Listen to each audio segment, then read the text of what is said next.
So there's been some totally unforgettable quotes in boxing. Really iconic.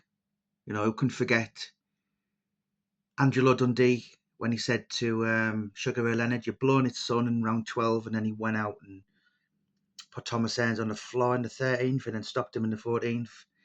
Of course, George Foreman, when he knocked out Joe Frazier, and everyone thought the fight was fixed. And then he said, "Of course the fight was fixed. I fixed it with a right hand." But the most famous, iconic quote, I was going to say in British boxing, but in world boxing for me, is "If you want loyalty, buy a dog." I was watching Sky Sports, I was Super Sunday about a year back, and Roy Keane was in the studio, and he said that. So the thumbnail you're looking at for this video is Frank Bruno, who won his world title 30 years ago yesterday. And he obviously pictured with Don King, 95, so 30 years ago. And to be quite honest, obviously through my thorough, meticulous, borderline obsession, stalking if he'd have been alive, I've really, really dug deep. But I don't really know what Mickey Duff was talking about. Well, I do know what he was talking about, but I don't know what precise person or situation, scenario, if you like. I was with Nigel Benn's manager, Peter De Freitas, less than 2 years ago in Mile End. Literally, I was in a calf a stone throw away from where Mickey Duff was boxing, the Mile End Arena. Everybody boxed there, the 30s, the 40s, the 50s. I think it's obviously got well gone now. It's a tube station. And Peter De Freitas, lovely man who I interviewed. Obviously Nigel Benn's manager all the way out. After Nigel Benn knocked Ben out, I think that's when Peter came in. He's quite close to Henry Wharton and Gary Atkin. And I interviewed Peter De Freitas, one of the very first ones. I think he might have been the second one. I think I interviewed John Spencer about a month or two before he died. And that's who this Mickey Duff book is dedicated to. And Peter said to me, Mickey would always say to me, "Peter, never fall in love with a fighter." But I'm going to tell you a little story, factual story. But this is in my own words. This is my opinion, and I'll tell you why. So Frank Bruno, born in 1961, won the ABA's 1980, 18-year-old. 1980. So he went pro 81. I think he had his first fight 82. So he was red hot. Think of Anthony Joshua when he won the Olympics. That's what he was like. Mickey Duff really was the only person to go with. Frank Warren started off the late 70s with those like Lenny McLean unlicensed things, and he was in British boxing. He had his license 81, 82. But he couldn't be taken seriously. He was very much, I don't really think he was really took serious till about 85. Obviously he was shot 1989, which I won't go into. But yeah, anyway, that was far too early for the likes of Frank Warren, and Barry Hearn was more snooker those days. Barry Hearn's big break, I suppose, in boxing was when he put Bruno on against Joe Bugner. God rest him. He died this week in 1987 at White Hart Lane. But anyway, Frank Bruno, hot prospect, young kid, heavyweight, on fire, the talk of the amateur scene, won an ABA's when winning an ABA title meant far more than it does now. These days, the best, maybe 3 or 4 in a way they don't even go in the ABAs because of all the GB squad, and they're funded and they're all over the world. Back then winning the ABA title was like winning the Premier League, and then so if you won the ABA's stroke Premier League, that's what got you in the Champions League stroke Olympics. Obviously, it's very different now. And so basically, Frank Warren, sorry, I keep saying that, don't I? Franklin Roy Bruno, won the ABAs 1980. I think he signed with Frank Warren. Sorry, again, what am I doing? Keep saying it. Signed with Mickey Duff, 1981. First boxed for Mickey Duff in 1982. And 1982. And the last fight Franklin Roy Bruno had with Mickey Duff, not Frank Warren, Mickey Duff, was early 95. I think his last fight with Duff was Jesse Ferguson. And yeah, so you've got to remember now, Frank Bruno, I have to be very careful with the words I'm saying here now. I've got a day of speaking to the press. I hope I'm not as bad as this. But I've not long woke up. So Frank Bruno and Mickey Duff were joined together, Obviously, Mickey Duff watched all the ABA. That's where he got Henry Wharton from in 1989. It's kind of the ABAs was like a cattle market then, and the farmers would go. And obviously, Mickey Duff went and saw Billy Schwer. I think that's where he got him from as well. It was just a thing to do. So Bruno, I'm always having to think, won the ABAs 1980. So he's been with Mickey Duff for 15 years. If it's not 15 years, it's the best part of 15 years. If it's not 15, it's probably 14 or something. And I personally know, because I've read the archives, that Mickey Duff he was a wealthy man, but Mickey Duff went on record and said, "I've made nowhere near the money that Frank Bruno made under me." So Frank Bruno was he was a household name. Everybody loved him. Henry Cooper was adored. Bruno was just the nation. He was a nation sweetheart. He was the number well before Ricky Hatton. No one can compete with Ricky Hatton's.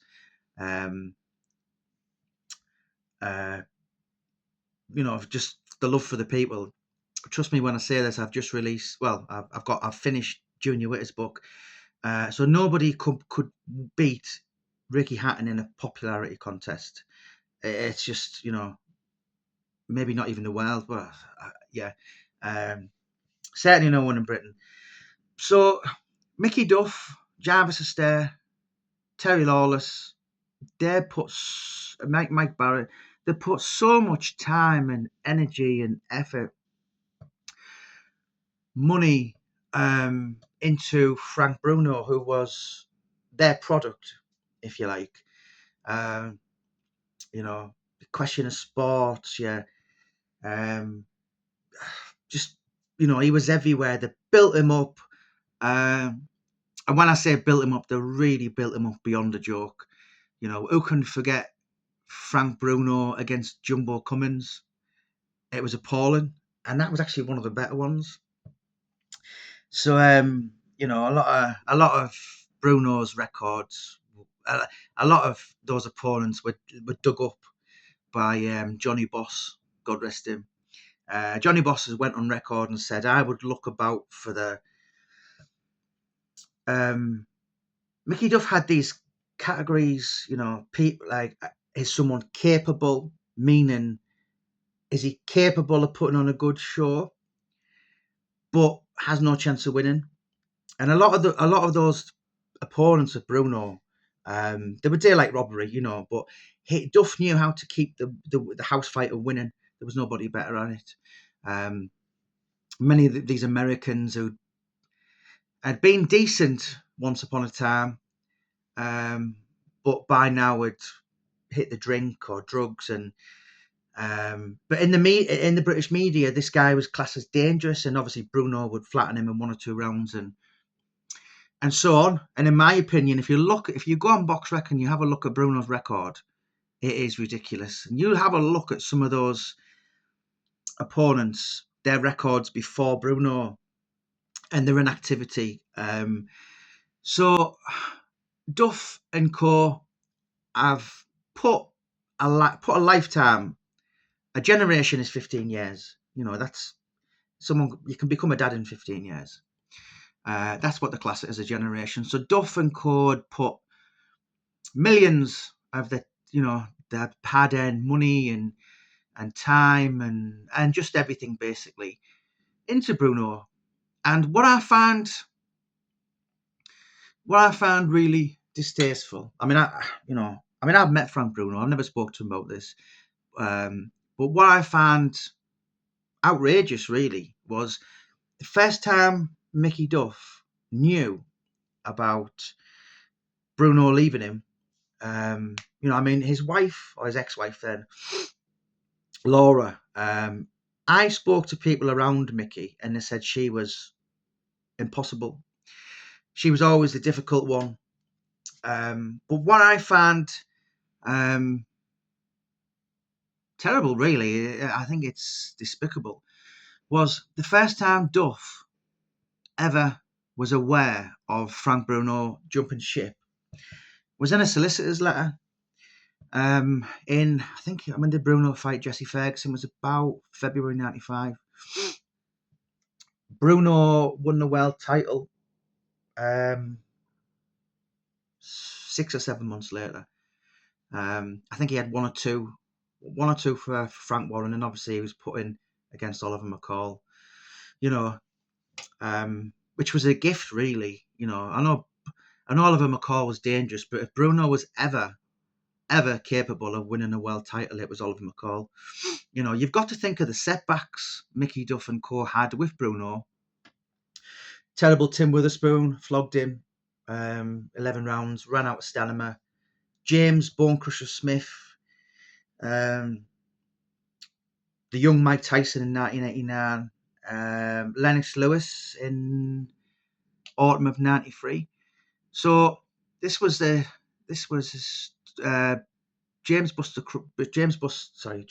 Bonecrusher Smith. I was going to say Buster Douglas. I'm terrible. James Bonecrusher Smith wasn't for a world title. So you had Tim Witherspoon, you had Tyson, you had Lewis. So this was his fourth attempt. And unquestionably his last one. He won the title and lost it in his next defence and then retired. His eyesight is his detached retina, that's what it was. He could stand no more and he would basically go blind or retire. And when Mickey Duff, Mickey said in his biography, in 99 biography, 20 and Out, he said, he knew he wasn't a saint. He said something like in the book, he said, look, I've never tried to be Father Christmas, but I haven't been diabolical. And he said with Bruno, when Mickey Duff's life was boxing, but when Bruno fought for the WBC World title at Wembley Stadium, Nigel Benn was on the undercard. I can't remember if Nassim Ahmed was on. Anyway, you get the picture of that card. This is when Frank Warren was really. I looked at a picture the other day, and I looked at a picture of various boxers. There's about 4 boxers, and they were all Mickey Duff fighters, and all 4 of them jumped ship. Henry Akinwande was one. He signed the same day for Duff, the same day as Henry Wharton, because the press done a double Henry thing. Joe Calzaghe was one. I can't remember who the 2 were, but Mickey Duff, he said that when Bruno fought for the world title, I couldn't even watch it. I just sat in my kitchen. He was that upset, and I've met a lot of people. I've spoken to 50 people for this Mickey Duff. In fact, I've put 50 in. I've spoken to, I don't know, it was 76 or 77. But yeah, I didn't use a lot of them. Some Some didn't make sense. Some were obviously suffering from mental health. Some had have been sued if I'd have printed what they said. Some turned horrible on me, and I just thought, I'm not even giving you the limelight of putting your name in the book, even though I did use one or two of the details. Thanks for that. But do you know something? You know, it must have been just utterly, and I say this in capitals underlined, guttering to have spent, as I said, the best part of 15 years, sent him everywhere and nurtured him and sent him all over the world sparring. And I tell you what, I do remember John L. Gardner saying to me, boxing it's a production line, and 1 minute you're the best thing since sliced bread, and the next thing you're tomorrow's chip paper. And John L. Gardner said to me, I was like, he'd flogged Paul Sykes in 79. Never got his world title shot, but he was around 1980, 1981. Of course, Mickey took him over to America and fought Michael TNT Dokes. I never forget, John L. Gardner said to me, Mickey said to him, John, I've got you a fight with an American. He can't punch, and he's nothing special. And John said, after the first round, I walked back to the corner and I understood, I fully comprehended why they called him Michael TNT Dokes, Dynamite Dokes or something like that. So kind of John L. Gardner drifted away, 81, 82, finish. I think he did retire for a bit, and then he come back and he fought Noel Quares, early 80s, maybe mid 80s, early 80s I think it was. And John L. Gardner said to me, he said, Mickey loved Bruno. He said, as soon as Bruno come on the scene, he just completely forgot about me. So Duff and Co. had, I personally think he deserved more respect. And this is why I've titled this video, If You Want Loyalty, Buy a Dog. As I said, I'm not even sure which fighter he was on about. Maybe he said it a couple of times over the years. But I find it very unfair. And that was the one Duff. I mean, listen, I think I put in the book, Duff fell out with people like new kids made friends at school. Although, the people he did fall out with over the years, I have seen pictures of, there's a picture of Lloyd Honeyghan and Duff towards the end of his life. And I know Darren Dyer went and seen him, who once went on record and described Mickey Duff as a wolf in sheep's clothing. But I think the one with Bruno was the one that really stuck in his throat, because he didn't deserve it. And even if he did, after 15 years, to find out with a solicitor's letter, that really must have been like a Mike McCallum body shot. Do you know what I mean? It must have just... That was the one. I remember John Spenceley, God rest him, and he said to me every time he spoke to Mickey, he would be like... He would almost be like what the... like, as Peter de Freitas said, Mickey said to him many times, never fall in love with a fighter. And Duff was shrewd. He was calculated. He was very switched on. Not only did he have an ultra bright... He had a skillful mind. He knew the boxing game inside out. But he was a very clever businessman. If you could imagine a jockey, people who study the form and, the ground... don't know what run, what time. That was Duff with boxers. So he wasn't naive in anything in life. But that was something that he never, in my opinion, this is just in my opinion. And obviously researched him, as close as one could research him. Speaking to family members, speaking to enemies, speaking to boxers, speaking to competitors, just anyone, I really, really, as you'll find out, if I'm going to put the link in the video, the ringmaster. I really, really put such a lot of time and energy and effort and Jamie Boyle in that book. It was a book I would have done for nothing. It was an incredible journey, and I was just there. Do you know what? If I make a tenner off it, brilliant. Obviously, supporting a registered charity which looked after Mickey.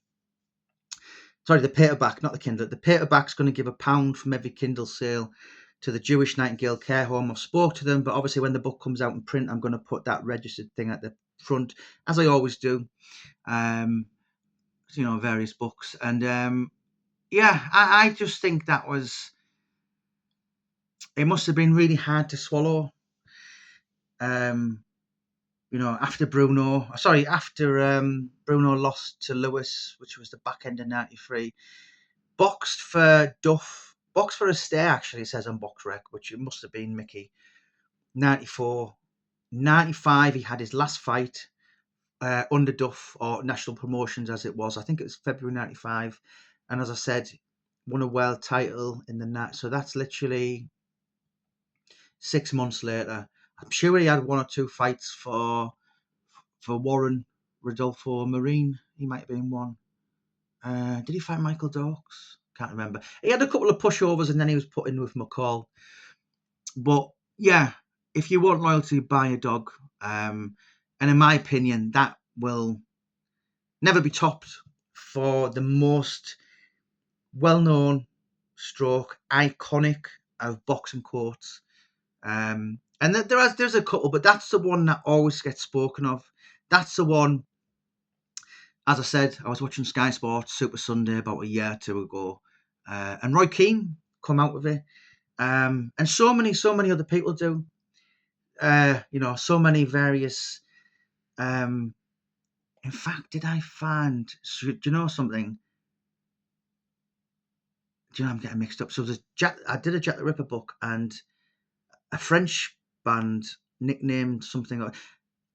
There's a band.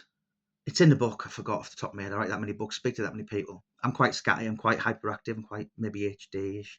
But do you know what? There was a band that named their album "If You Want Loyalty, Buy a Dog," and said, "We did that on the back of Mickey Duff's quote." Of course, he's in Cockney rhyme and slang. Pass me the Mickey Duff, which is wacky backy.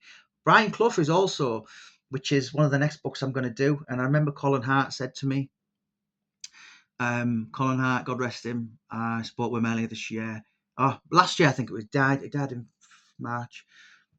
And he said Mickey Duff was to British boxing what Brian Clough was to English football, and every bit controversial. And of course, in Cockney rhyme, it's like it always changes these days. Your Britney Spears, ears, and various different things. The first word doesn't rhyme; it's the second word.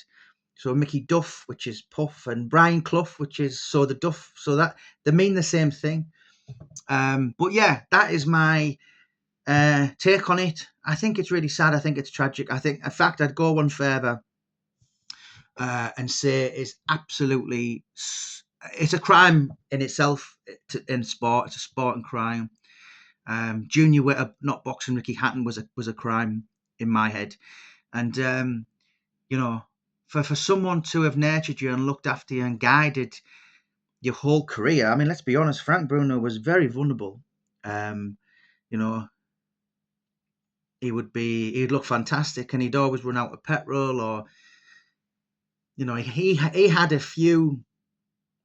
he had 4 bad losses, not points, like flogged, basically, saved, out on his feet. And Duff and co brought him back time and time and time again. And to be, just cast off with a solicitor's letter. That's. I have to be honest and think, how does one sleep at night? I did reach out to Frank Bruno for this book. He declined. But I did find a quote which he said something like, Mickey Duff knew 100 ways to make money. He was one serious cat. Well, do you know what, Frank Bruno? I personally think he deserved. Um, I think he deserved a more humane. I just think he deserved. He deserved better. You know, as I said, it wasn't a year or two. It was 15 years. You know, you can have a look at the footage on YouTube of Frank Bruno. This Is Your Life. I think it's 92, 93, and Duff's there and he's supporting him and he's speaking well of him and he's looking at Frank with fondness and love, and I just think it was a really cruel way. And as I said, I don't know. Maybe Mickey's son Gary Prager might know. Um, yeah, but you know, if you want loyalty, buy a dog. And I don't think that sums up that whole scenario of Duff Bruno better than that quote. I think it was a very, very sad ending. Um, I do know that. Well, Duff said in his book he was invited to his wedding, but he never went. And I don't think they ever spoke again. That's just from my research on it. Um, yeah, but let us know what you think, guys. If you want loyalty, buy a dog. There's a really strong, thought-provoking, powerful message in there. Yeah, and it's a totally unforgettable, iconic quote in not in British boxing, in world boxing.